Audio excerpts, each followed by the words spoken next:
ഇവിടയിൽ വളരെ നിർണായകമായിട്ടുള്ള ഡെവലപ്മെൻറ്റുകളാണ്. അതിൽ ഇന്ത്യയിൽ FCRA ബില്ല് അത് പാർലമെൻറ്റ് ജോയിൻറ്റ് കമ്മിറ്റിക്ക് വിട്ടിരിക്കുകയാണ്. പാർലമെൻറ്റ് ജോയിൻറ്റ് കമ്മിറ്റിക്ക് വിടേണ്ട ആവശ്യമില്ലായിരുന്നു, പാർലമെൻറ്റ് ജോയിൻറ്റ് കമ്മിറ്റിക്ക് വിട്ടിരിക്കുകയാണ്. എന്തുകൊണ്ടാണെന്ന് പറഞ്ഞാൽ ഇത്തരത്തിൽ മൈനോറിറ്റികൾക്കെതിരെ സെൻട്രൽ ഗവൺമെൻറ് നിലപാടെടുക്കുന്നു എന്നുള്ളൊരു ആരോപണം തന്നെയാണ്. കാരണം ഈ ബില്ലിനെ എങ്ങനെ മൈനോറിറ്റികൾക്കെതിരെയുള്ള വിഷയമായിട്ട് വഴിതിരിച്ചു വിടാം എന്നുള്ള രീതിയിലാണ് ഓപ്പോസിറ്റ് പാർട്ടികൾ തീരുമാനിച്ച് ഒരു ആയുധമായിട്ട് ഇതിനെ ഉപയോഗിക്കുന്നത്. യഥാർത്ഥത്തിൽ മൈനോറിറ്റികൾക്കെതിരെ ഈ ബില്ലിൽ ഒന്നും തന്നെ ഇല്ല. ശരിക്കും നിങ്ങൾ നിയമപരമായിട്ടാണ് കാര്യങ്ങൾ മുന്നോട്ട് നീക്കുന്നതെങ്കിൽ ഇവിടെ ഒന്നും തന്നെ സംഭവിക്കില്ല. നേരെ മറിച്ച് നിയമപരമല്ല എന്നുണ്ടെങ്കിൽ ഫോറിൻ ഫണ്ട് വാങ്ങിക്കാൻ കഴിയില്ല, നിങ്ങൾക്കെതിരെ നടപടി ഉണ്ടാവും. 5 വർഷത്തെ ജയിൽ സെൻറ്റൻസ് ഒന്നും ഇല്ല. ഇപ്പം 1 വർഷത്തെ ജയിൽ സെൻറ്റൻസ് ആണ് ഇപ്പം നിലവിൽ ഉള്ളത് ഈ അമെൻമെൻറ്റിൽ. അപ്പോൾ എന്തായാലും പാർലമെൻറ്റ് ജോയിൻറ്റ് കമ്മിറ്റിക്ക് വിട്ടിരിക്കുകയാണ്. പാർലമെൻറ്റ് ജോയിൻറ്റ് കമ്മിറ്റി എന്ന് പറഞ്ഞാൽ അതിൽ എല്ലാ പാർട്ടിയിലുള്ള മെമ്പേഴ്സും ഉണ്ടാവും. അതിൽ ലോക്സഭയിൽ നിന്നും 21 പേരും രാജ്യസഭയിൽ നിന്നും 10 പേരും. അപ്പോൾ അങ്ങനെ ടോട്ടൽ 31 പേരടങ്ങുന്ന ഒരു കമ്മിറ്റിയാണിത്. ആ കമ്മിറ്റിയിൽ വെച്ച് ചർച്ച ചെയ്ത് തീരുമാനിക്കും. എന്തായാലും നല്ല തീരുമാനമാണ്. ഒന്നെങ്കിൽ ഈ ബില്ല് പാസ്സാവും, ഇല്ലെങ്കിൽ ഈ ബില്ല് തള്ളും. അപ്പോൾ എന്തായാലും ഗവൺമെൻറ്റിനിപ്പം ഈ ഭാരം ഏറ്റെടുക്കാൻ വയ്യ എന്നുള്ളതാണ് നമുക്ക് മനസ്സിലാക്കാൻ പറ്റുന്നത്. അതിന് പ്രധാനപ്പെട്ട കാരണം മൈനോറിറ്റികൾക്കെതിരെ ഗവൺമെൻറ് നീങ്ങുന്നു എന്നുള്ള രീതിയിലുള്ള ആരോപണം. അതുകൊണ്ടാണ് ഈ ബില്ല് കൃത്യമായിട്ട് പാർലമെൻറ്റ് ജോയിൻറ്റ് കമ്മിറ്റിക്ക് തന്നെ വിട്ടിരിക്കുന്നത്. അപ്പോൾ അതിനകത്ത് എല്ലാ പാർട്ടിയിലുള്ള മെമ്പേഴ്സ് ഉണ്ടാവും. പാർലമെൻറ്റ് സ്പീക്കറാണ് ഇതുമായിട്ട് ബന്ധപ്പെട്ട ആൾക്കാരെയൊക്കെ തിരഞ്ഞെടുക്കുന്നത്. അപ്പോൾ അതിനകത്ത് 31 മെമ്പേഴ്സ് ഉണ്ട്. ഈ 31 പേരും കൂടി ആലോചിച്ച് തീരുമാനിച്ച് ബില്ല് വേണോ വേണ്ടയോ, രാജ്യസുരക്ഷയ്ക്ക് ഭീഷണി ഉയർത്തുന്ന വിഷയങ്ങളാണോ, ഇതിൻ്റെ പാസ്റ്റ് ഹിസ്റ്ററിയുമായിട്ട് ബന്ധപ്പെട്ട വിഷയങ്ങളൊക്കെ ചർച്ച ചെയ്ത് എന്തിൻ്റെ അടിസ്ഥാനത്തിലാണ് ഈ അമെൻമെൻറ്റ് കൊണ്ടുവന്നിരിക്കുന്നത് എന്നുള്ളതിനെക്കുറിച്ച് വിശദമായി ചർച്ച നടത്തിയിട്ട് FCRA ബില്ല് നടപ്പിലാക്കണോ വേണ്ടയോ എന്നുള്ളത് തീരുമാനിക്കും. അപ്പോൾ അതങ്ങ് കഴിഞ്ഞ് ഇപ്പോൾ FCRA എന്ന് പറഞ്ഞുകൊണ്ടിരുന്ന ആ വിഷയത്തിന് ഗവൺമെൻറ് ഇപ്പം ഒരു തീരുമാനം ഉണ്ടാക്കിയിരിക്കുകയാണ്. ഇത് ശരിക്കും വിൻ്റർ സീസണിൻ്റെ പാർലമെൻറ്റ് തുടങ്ങുന്നതിൻ്റെ ഒരാഴ്ചയ്ക്ക് മുമ്പ് ഇതിനൊരു തീരുമാനമാക്കണമെന്നാണ് പറഞ്ഞിരിക്കുന്നത്. ഈ ഓഗസ്റ്റ് 14 എന്ന് പറയുന്നത് ഇൻഡിപെൻഡൻസ് ഡേ ആണ്, പാകിസ്ഥാൻ്റെ ഇൻഡിപെൻഡൻസ് ഡേ.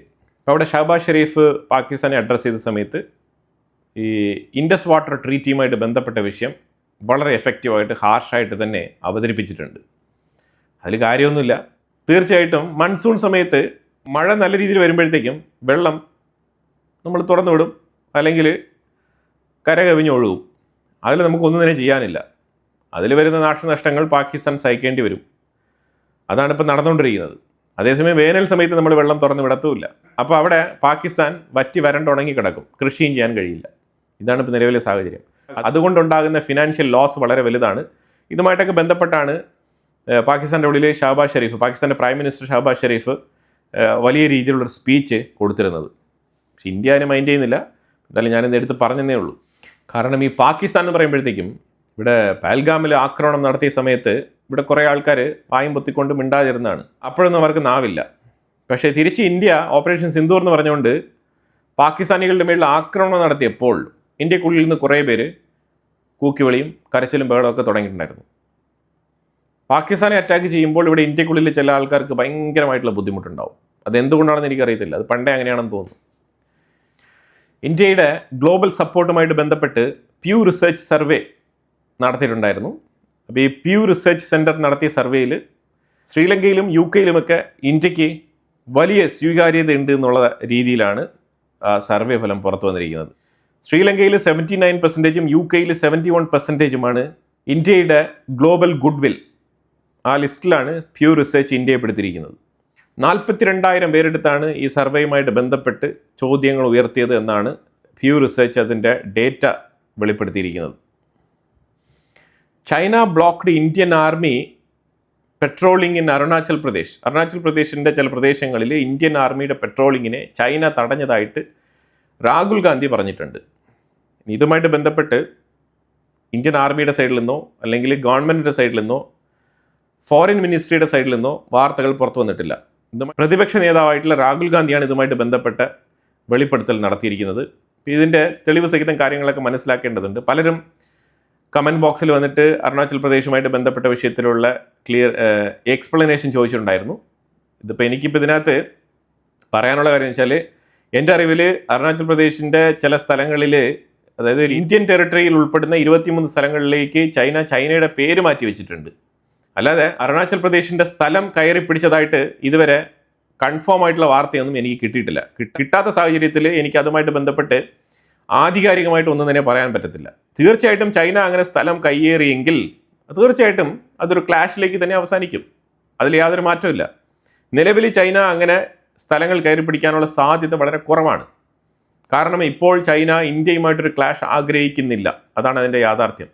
അതുപോലെ തന്നെ ചൈനയും റഷ്യയും കൂടി ചേർന്നിട്ട് ഇന്ത്യയെ സപ്പോർട്ട് ചെയ്തിട്ടുണ്ട്. എന്തിനാണെന്ന് പറഞ്ഞാൽ ബ്രിക്സിൻ്റെ ലീഡർഷിപ്പിന് ഇന്ത്യയെ സപ്പോർട്ട് ചെയ്യുന്നതായിട്ട് ചൈനയും റഷ്യയും സ്റ്റേറ്റ്മെൻറ്റ് പുറത്തിറക്കിയിട്ടുണ്ട്.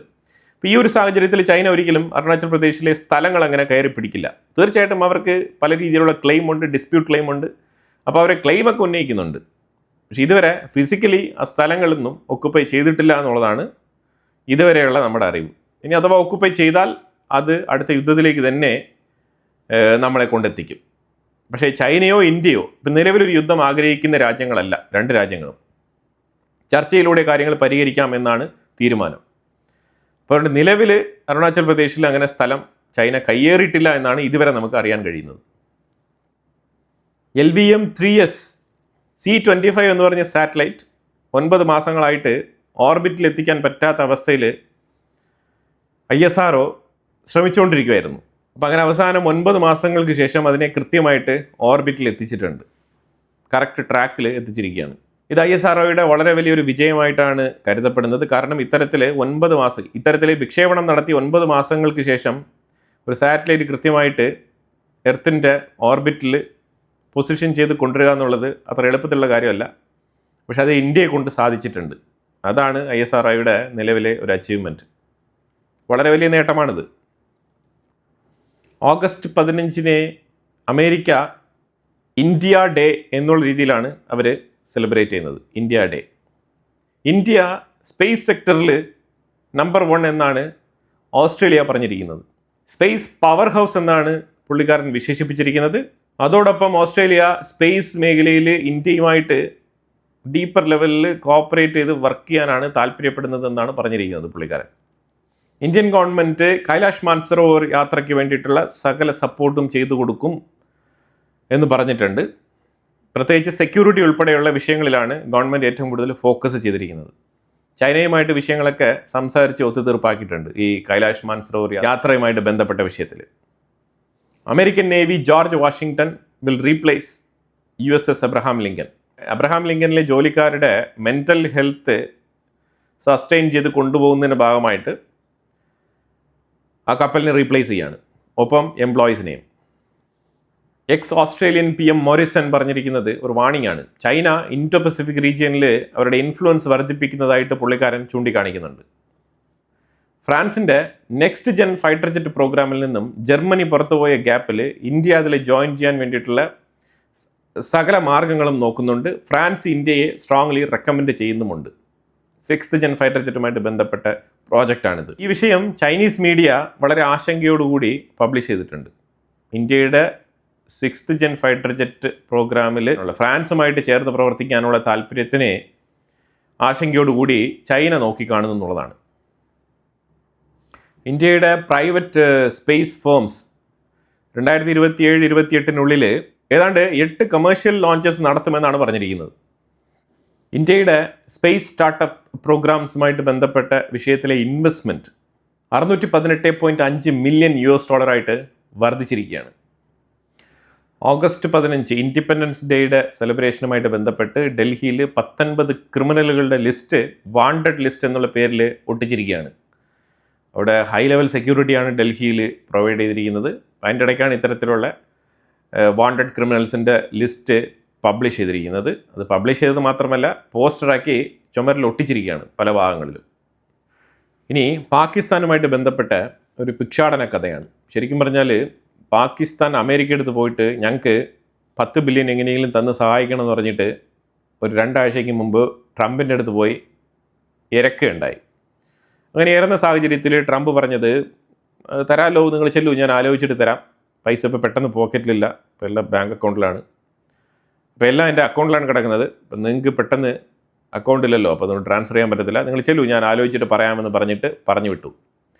ട്രംപ് എങ്ങനെയുള്ള ആളാണ്? സ്വന്തം പൈസ ഒരിക്കലും കളയില്ല. എങ്ങനെയെങ്കിലും സ്റ്റോക്ക് മാർക്കറ്റ് മാനിപ്പുലേറ്റ് ചെയ്ത് $1 എൻ്റെ മരുമകൻ്റെ അക്കൗണ്ടിലേക്ക് വരണം എന്ന് വിചാരിച്ചുകൊണ്ട് ജീവിക്കുന്ന ഒരു വ്യക്തിയാണ് ട്രംപ്. ആ സാഹചര്യത്തിൽ ട്രംപ് 10 ബില്യണൊക്കെ കൊടുക്കുമോ? ഒരിക്കലുമില്ല. അപ്പോൾ ട്രംപ് പറഞ്ഞിരിക്കുന്നത് നിങ്ങളുടെ ബഡ്ജറ്റിൽ ഈ ട്രാൻസ്പെറൻസി, എന്തിൻ്റെ ട്രാൻസ്പെറൻസി? മിലിറ്ററി എക്സ്പെൻസിൻ്റെ ട്രാൻസ്പെറൻസി കൃത്യമായിട്ട് ഉറപ്പുവരുത്തിക്കൊണ്ടുള്ള ആ ബഡ്ജറ്റിൻ്റെ ഫുൾ ഡീറ്റെയിൽസ് പൂർണ്ണ രൂപം നിങ്ങൾ പബ്ലിക് ഡൊമൈനിൽ അവൈലബിൾ ആക്കണം.